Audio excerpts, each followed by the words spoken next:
Nagpur railway स्थानकाच्या platform क्रमांक 7 वर एक अज्ञात तरुण स्टेशनवर उभ्या असलेल्या ट्रेनवर चढला। त्याने ट्रेनवरून जाणाऱ्या ओव्हरहेड इलेक्ट्रिक लाईनला स्पर्श केला, ज्यामुळे त्याला विजेचा जोरदार धक्का बसला आणि तो गंभीर जखमी झाला।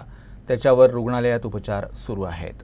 हा तरुण नागपूर रेल्वे स्थानकाच्या प्लॅटफॉर्म क्रमांक 7 वर उभ्या असलेल्या नागपूर पुणे हमसफर एक्सप्रेसवर चढला।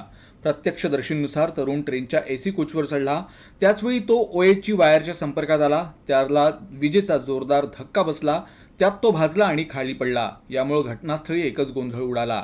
माहिती मिळताच ड्युटीवर तैनात असलेल्या स्टेशन मास्टरने तत्परता दाखवली आणि डॉक्टरांना बोलावून तरुणावर प्राथमिक उपचार केले। त्यानंतर RPF head constable TK. Bisen यांनी जखमी तरुणाला तातडीने मेयो रुग्णालयात दाखल केलं। त्याची गंभीर प्रकृती पाहून त्याला मेडिकल रुग्णालयात हलवण्यात आलं, जिथे त्याच्यावर उपचार सुरू आहेत। सायंकाळ उशिरापर्यंत जखमी तरुणाची ओळख पटू शकली नाही। त्याची मानसिक स्थिती ठीक नाही। रेल्वे प्रशासनाने घटनेची चौकशी सुरू केली आहे।